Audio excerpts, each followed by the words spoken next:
Assalamualaikum teman-teman, perkenalkan nama saya Zalza Pilda Akbar dengan NIM 23030010029. Prodi Hukum Keluarga Islam. Yang saya hormati dosen pengampu mata kuliah Fikih Jinayah, Bapak Sabaruddin SHI MHI. Baik teman-teman, di video ini saya akan membahas materi tentang perampokan atau hirobah. Materi pertama yaitu pengertian hirobah atau perampokan. Hirobah atau perampokan dalam istilah hukum Islam adalah tindakan perampokan atau kekerasan yang dilakukan dengan tujuan menakut-nakuti atau mencuri dengan kekerasan, serta menimbulkan ketidakamanan di tengah masyarakat. Hirobah berasal dari bahasa Arab yang artinya perang, namun dalam konteks ini, ia mengacu pada tindakan kejahatan yang mengancam keselamatan jiwa, harta, atau kehormatan orang lain dengan cara kekerasan. Kedua, dasar hukum hirobah dalam Al-Quran. Hirobah adalah perbuatan yang sangat dilarang dalam Islam. Al-Quran menjelaskan tentang hukuman untuk pelaku hirobah dalam surah Al-Maidah ayat 33.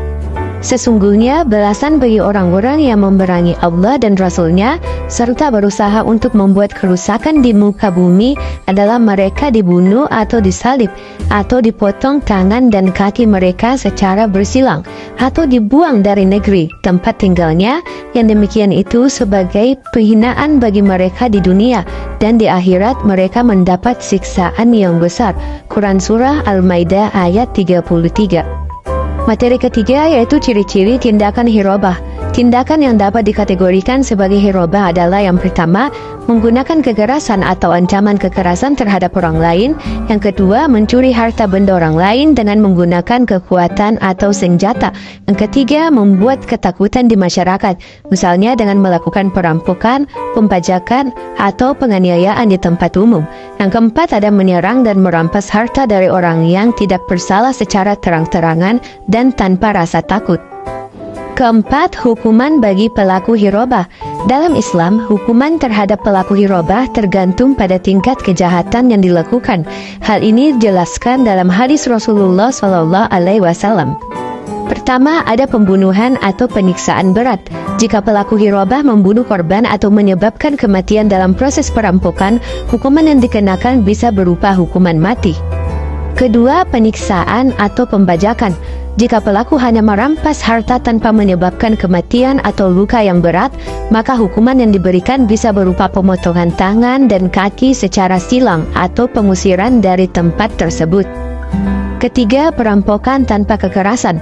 Jika perampokan dilakukan tanpa kekerasan fisik tetapi masih mengancam keselamatan dan ketentraman, hukuman bisa berupa penjara atau hukuman yang setara dengan kerusakan yang diakibatkan.